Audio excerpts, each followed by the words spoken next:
joining us on the 1 p.m. Balimba newscast on Canal de International, presented to you by Junior Sen and myself, Gladys Sambo. Good day, Junior. Good day, Gladys Sambo. Bonjour à toutes et à tous. Bienvenue au 13h sur Canal de International. Voici les titres de votre journal.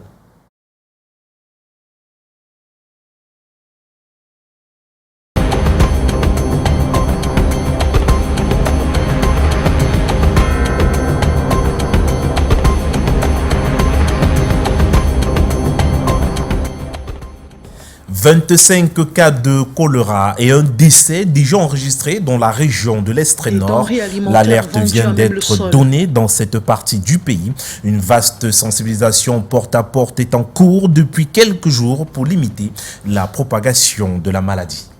And 11 students and their supervisors from St. Laurent University Institute in Dop in the Ngokutsunja division were abducted November 2nd by suspected separatist fighters in Cameroon's northwest region. The group en route to Barbasy for an academic event was intercepted near Baba 1 and taken hostage, highlighting the ongoing crisis in the Anglophone region. You shall have the details in this newscast. La grande fête du Ngondo arrive à grands pas dans les différents cantons de la ville de Douala. L'heure est aux cérémonies d'accueil. Le canton Bel a reçu en joie la caravane du Ngondo. Les détails dans ce 13h. And sickle cell patients in Yaoundé have organized a blood donation drive aimed at replenishing the blood bank in the nation's political capital, Yaoundé, precisely at the Central Hospital, spearheaded by the association. The initiative sought to address Cameroon's significant blood supply gap with an annual need of 400,000 units, but only 147 currently available. The event was attended by the General Manager of the National Blood Transfusion Service, Professor Dora Mbanya. Those were major stories. Stay tuned for developments.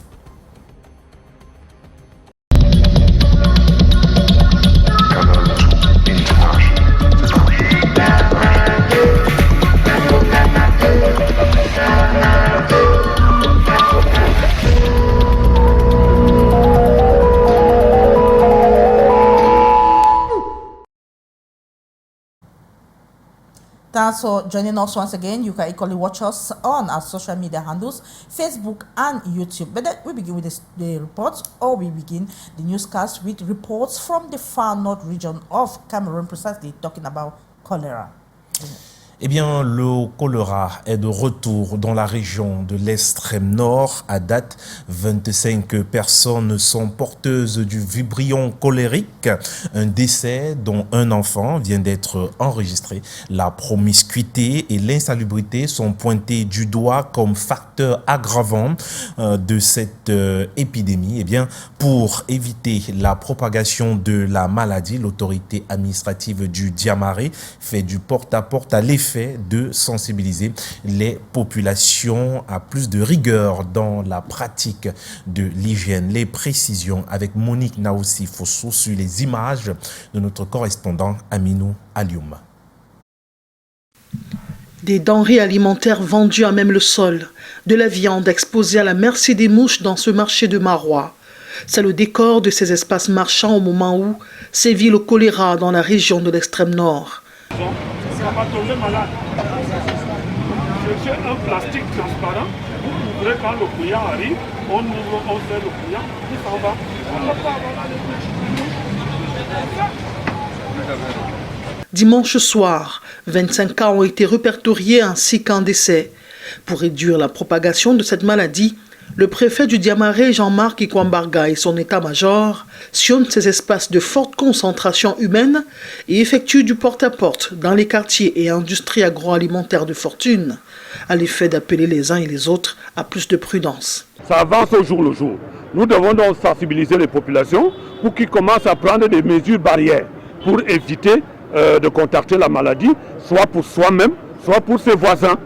Donc il faut, là on ne le dira jamais assez, le choléra est une maladie de la saleté. La première règle pour éviter le choléra, c'est la propreté. Il faut faire la propreté autour de soi. On ne peut pas admettre que des aliments que les gens vont manger soient posés par terre. Vous voyez, la viande est exposée aux mouches dont on ne connaît pas l'origine. Peut-être c'est des mouches qui viennent des poubelles, ça vient peut-être des latrines et ça vient se poser sur la nourriture que les gens vont manger. En plus du manque d'hygiène individuelle, la saleté environnementale est décrite ici par l'absence des latrines à plusieurs endroits et le non-enlèvement des ordures. Les localités les plus touchées par le choléra à l'extrême nord sont Marois 1, Marois 2, Marois 3.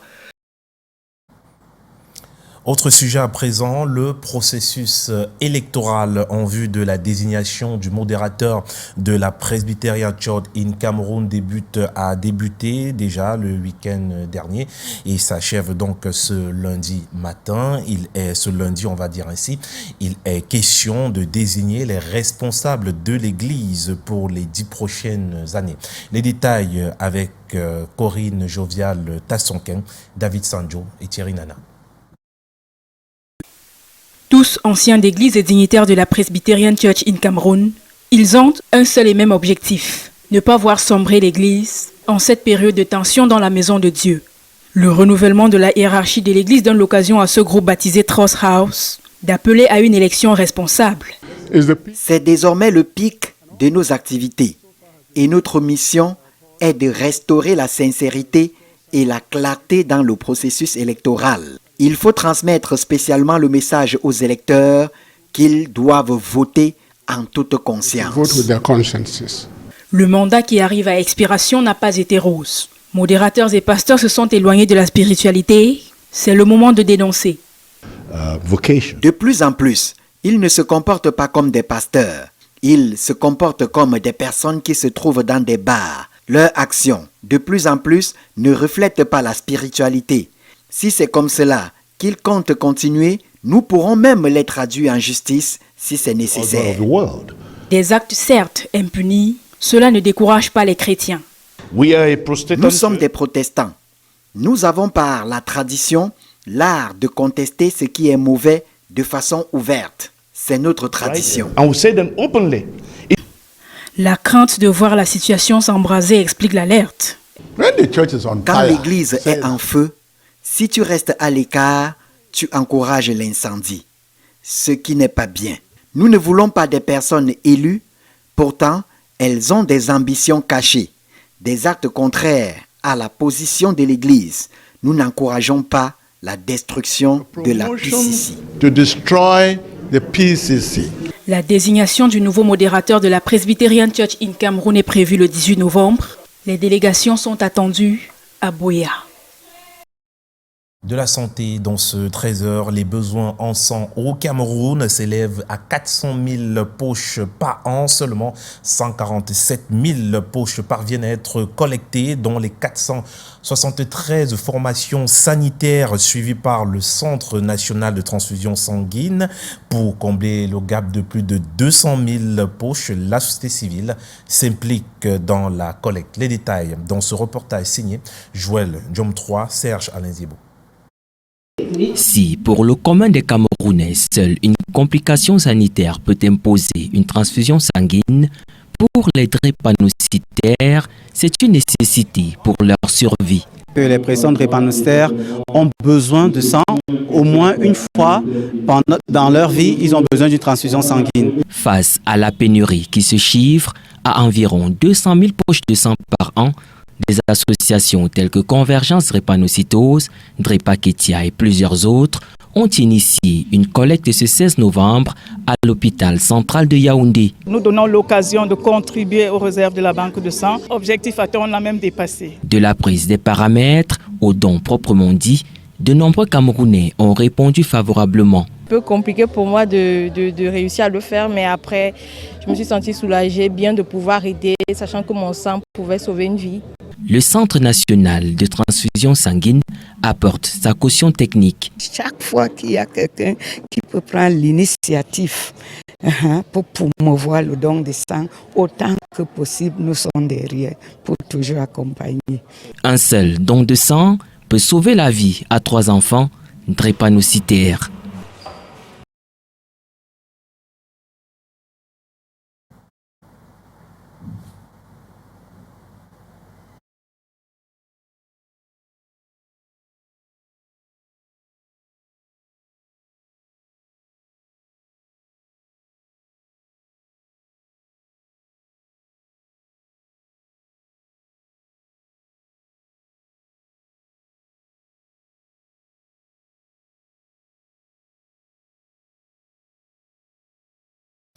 Le trésor se poursuit avec vous, Gladys Sambo.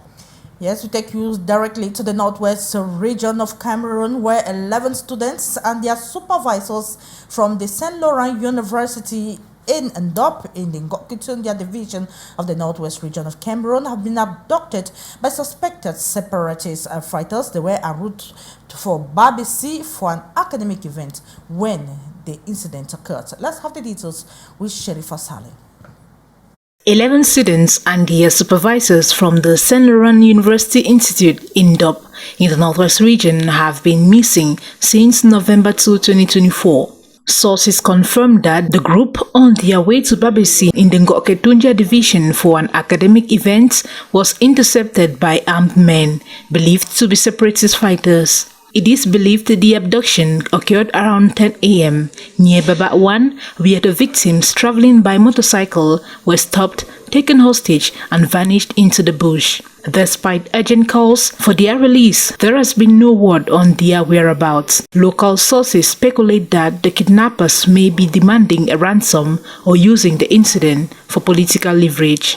The attack adds to a growing list of assaults on education and healthcare facilities in Cameroon's Anglophone regions as separatist fighters intensify efforts to disrupt daily life.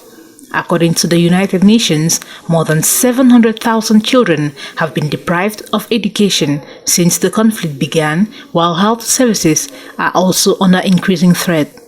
Between January and June 2024 alone, 48 schools and 18 health facilities were attacked, further deepening the humanitarian crisis in the region. And we have some police officers who have just ended a training at level 3, making them experts in the meaning 5 months of theoretical and practical training led by specialists have equipped them with knowledge on new operational tactics. At the end of the training in the nation's political capital, Yaoundé, they were told to make good use of their expertise, as you tell us. Hi, Senchia.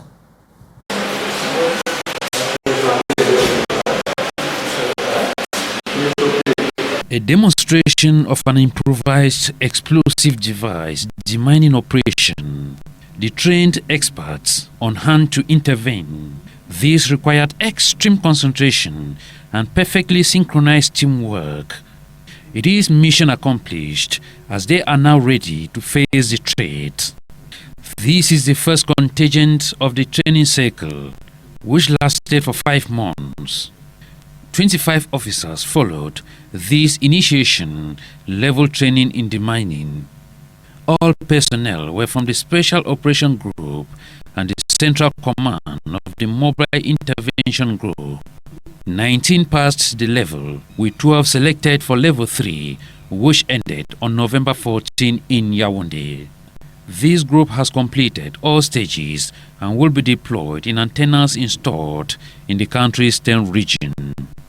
This marks a significant progress in protecting the population, especially in sensitive areas. A program initiated by the National Security in collaboration with the French Embassy in Cameroon. The result of police cooperation between France and Cameroon. Thank you so much, Hyson Chia. Now talk energy. The rising discontent over electricity pricing in Cameroon has prompted the main distributor to bring out clarifications. At a press conference over the weekend in Cameroon's economic city, Douala, the officials explained that the recent adjustment to electricity tariffs align with directives from the regulator ARCEL, dismissing claims of unilateral pricing changes. Let's have the details in this report. Amidst growing frustration from consumers and advocacy groups over rising electricity prices, the distribution company has clarified that the changes reflect the enforcement of the regulator's 2012 pricing schedules, emphasizing there is no tariff increase. We are not talking in terms of increase. We are simply saying that when we embarked on the prepaid project in 2017, we had a temporary rate that was being applied. Now, in that temporary rate, there was a lot of complexity in the mechanism. According to the electricity distribution company, 70% of its more than 800,000 customers on prepaid meters consume less than 110 kilowatts per month. This consumption bracket qualifies them for the lowest tariff of 50 CFA francs per kilowatt, exempt from value-added tax. Depending on the bracket where you fell, you could be applied the value-added tax or not.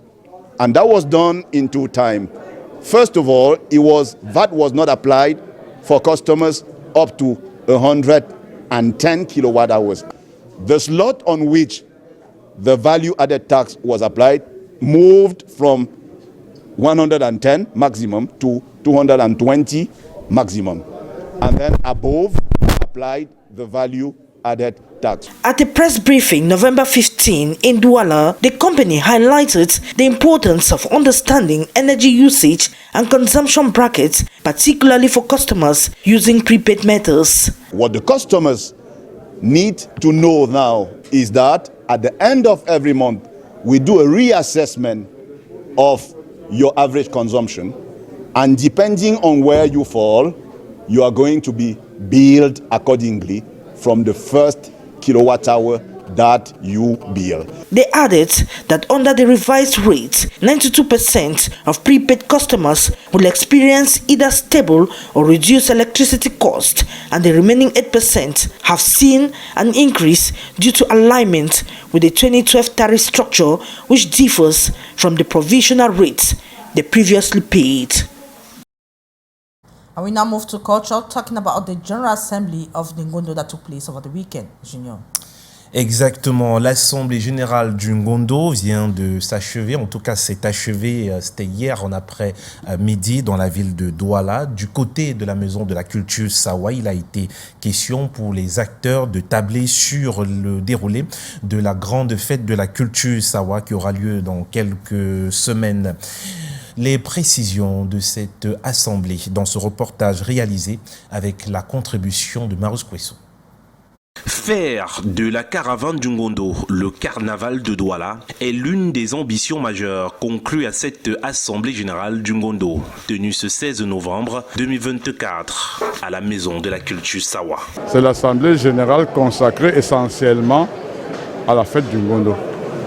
Il s'agissait pour nous d'expliquer toutes les activités qui auront lieu lors de cette édition du Ngondo 2024.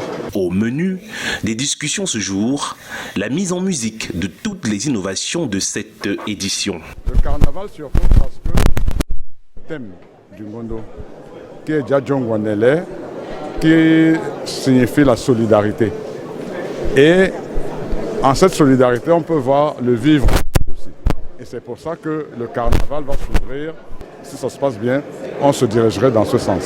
Les différents chefs traditionnels se sont montrés volontaires à apporter leur soutien au président en exercice pour la réussite du Ngondo. Aujourd'hui, il a bien fallu que le canton Elan soit représenté massivement, comme vous l'avez dit, pour démontrer son engouement, son engagement, son attachement et puis cette union du Grand Sawa. Soulignons que le vivre ensemble reste le leitmotiv de cette Assemblée générale, heureuse de faire de la fête du Ngondo un champ d'expression de toutes les cultures camerounaises. Et cette caravane était hier lundi, du moins lundi dernier au Canton Bell de Douala. C'était une tournée culturelle qui a donné lieu à un grand moment de recueillement pour les fils et filles du canton. En tout cas, l'événement, j'ai dit lundi, mais beaucoup plus vendredi. Voyons cela dans ce reportage. Tout et bois, Ivonia Louisiane est la nouvelle Miss du Canton Bell. Elle vient de décrocher sa couronne après une finale âprement disputée à la caravane du Ngondo, ici au stade Sopo-Priso. Ce qui m'a distingué des autres, je dirais mon sujet au choix, l'importance de la culinaire dans les foyers, pour que nos foyers restent toujours au top et que la paix règne toujours dans les couples. Ceci est l'apothéose des journées portes ouvertes au Palais Royal du Canton Bell. Cette nuit, la caravane fait encore des heureux dans la lutte traditionnelle, la danse et la beauté du moment. Une longue série de transmissions du savoir ancestral. Parce que aujourd'hui, c'est les vieilles générations qui sont là. Il faut absolument qu'on prépare l'avenir du Ngondo. Parce que le Ngondo doit être pérenne, en quelque sorte. Donc c'est par les jeunes qu'on a la pérennité. Ils sont nombreux ceux et celles venus vivre ce rendez-vous. Les communautés de l'Ouest, les fils des cantons autres et toute la vie de Douala séduit. Je suis Bassa Bakoko et j'ai été adoptée par la reine Clarisse qui m'invite chaque année à découvrir un peu comment ça se passe ici au canton Bel, la lutte, les miss, l'important de connaître surtout les rites traditionnels. Ce grand moment de culture, vécu avec les fils et filles du canton Bel, en présence de la reine Clarisse Douala Bel et du roi Jean-Yves Ebombo Douala Mangabel, annonce de très bonnes couleurs de la fête du Ngondo. Gladys Sambo. Yeah, elected officials and traditional rulers of the Nun division in the West region of Cameroon have decried the neglect of the division, which is the biggest in the region, led by Tomainon Dam Njoya. November 14, they were received by the Prime Minister Joseph John Gutta, where they tabled their numerous problems. Hisentia captured some of these problems and put them together in this report.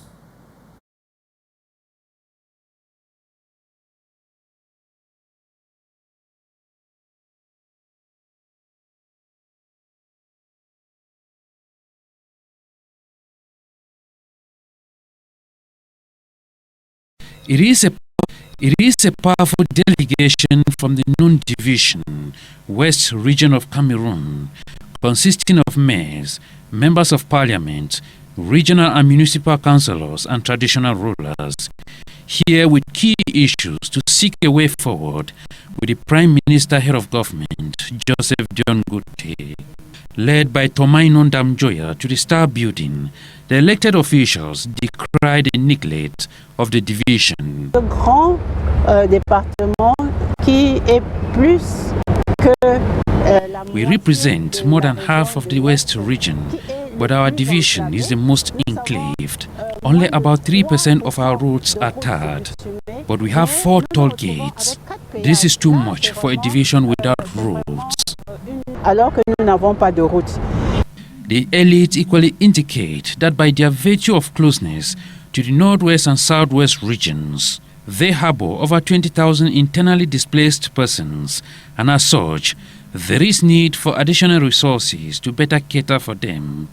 They added that the regional councillors from the Nun are relegated to the background. Les élus, les délégués régionaux qui représentent les populations du Nun ne sont pas admis au bureau du conseil régional. The Nun division doesn't have councillors in the regional bureau. They do not partake in the decision making, whereas we are the biggest in terms of surface area. This is not normal in a republic. C'est dans une république.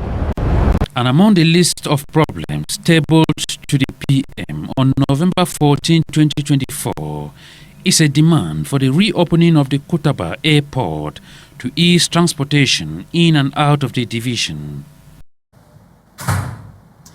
We'll now move to the French language junior. What do you have for us? On va s'intéresser aux églises, du moins à la paroisse de Bonamosadi Silo qui accueille des anciens d'église. Parmi eux, une femme, Lucienne Mba, puisqu'il s'agit d'elle, a été consacrée dimanche dernier. Les détails avec Arunazira et Rintinda. Par ce geste, Lucienne Mba accepte de respecter les règles de la paroisse EPC Bonamosadi Silo. Seule femme consacrée ancienne d'église de ce jour, elle se voit célébrée par les membres de la paroisse. Vraiment dans la joie la plus totale, la plus profonde. Je suis vraiment dans l'allégresse et je suis excitée, vraiment excitée parce que je suis prête et j'ai hâte de voir ce que le Seigneur me réserve comme tâche à accomplir. La prédication du jour a été tirée du livre des Actes 3, des versets 1 à 11. Le révérend pasteur Joël Atoelom, modérateur de la paroisse Bonamosadi Silo, invite les anciennes d'église à travailler en étroite collaboration avec les pasteurs. Le pasteur, dans sa prédication, condamne une église qui se dit pauvre, Parce que lorsque Pierre et Jean sont devant quelqu'un qui est dans le besoin, la réponse est que argent ni or, nous n'avons. On dit l'Église doit pouvoir sortir de ce genre de pauvreté. L'Église accompagne dans la prière, c'est vrai, mais l'Église n'est pas un lieu de pauvreté. Ça fait toujours plaisir lorsque l'Église s'enrichit de nouveaux officiers. Voilà l'ancienne Ndomba Lucienne qui vient se joindre au Collège des Anciens pour aider la paroisse à grandir, pour aider le pasteur à accomplir sa tâche. Parmi les anciens d'église, Lucienne Bang compte remplir ses nouvelles fonctions en faisant preuve d'abnégation. Elle souhaite être guidée par le Saint-Esprit. Nous sommes disposés à faire tout ce que le pasteur nous demandera de faire. La première mission, c'est déjà alléger au niveau de la liturgie à l'église, de le soulager avec les problèmes des membres communiants de la paroisse. Mère de 5 enfants, Lucienne Bang témoigne ainsi d'une ancienneté de près de 2 ans au sein de la paroisse EPC Bonamoussa Dissilo. Et la communauté de Yupwe EEC accueille son premier pasteur. Eh bien, cette communauté a accueilli donc son premier berger il y a quelques jours. Il s'agit du révérend Romuald Chakonte. Il a été installé au cours d'un culte solennel sous la houlette, du moins dirigé par, on va dire ainsi, par les différents responsables de l'église évangélique du Cameroun. Les précisions avec Siri Kwakam et Armand Pagna. Oui, je le veux, que le Seigneur me vienne en aide. Le révérend Romuald Chakonte, par ce serment, renouvelle son engagement à servir le Seigneur. Et cette fois-ci, en tant que berger de la paroisse EEC de Yupwe, le tout premier pasteur de cette communauté, qui ne compte qu'une 50aine de chrétiens. À notre arrivée, elle comptait pratiquement 27 fidèles. Aujourd'hui, n'est-ce pas, nous en sommes à 54 véritablement inscrits. Et cette communauté comporte 10 anciens d'église. Nous avons 2 conseillers paroissiales, une centaine d'enfants au culte d'enfants. Nous devons être capables de ramener dans la bergerie beaucoup de fidèles qui sont partis de cette communauté. Et ensuite, sur le plan infrastructurel, donner à cette communauté d'avoir un temple digne à la gloire de Dieu, selon le temps que l'église nous permettra de laisser, de pouvoir travailler ici à Yupwe. Prières, louanges et adoration ont été les principales articulations du culte d'installation de ce dimanche 17 novembre 2024 à la paroisse EEC de Yupwe. Fécondité missionnaire est la recommandation de l'église évangélique à ce jeune serviteur. Le chantier est vaste, mais nous comptons sur son expérience. Nous comptons également sur l'aide de Dieu, afin qu'il nous fasse venir davantage de fidèles dans cette communauté et qu'il améliore le cadre de louange. Et voilà, et que le Seigneur fasse donc croître et qu'il bénisse sa mission. Comme dans le message de circonstance, tiré de Exode 17, les versets 8 à 16, le révérend Romuald Chakonte, électronicien de formation, fait la promesse de mobiliser les efforts pour bâtir cette paroisse de Yupwe.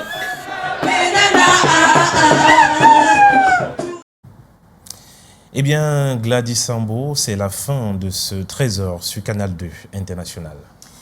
It was a pleasure knowing you're watching the news on Canal 2 International. The next editions of the news will be yours at 3:30 p.m., which is the regional news, at 6:15 p.m., the primetime newscast in the English language, and at 19:50, that is 7:50 p.m., the primetime newscast in the French language. Don't go away. Stay tuned to our programs.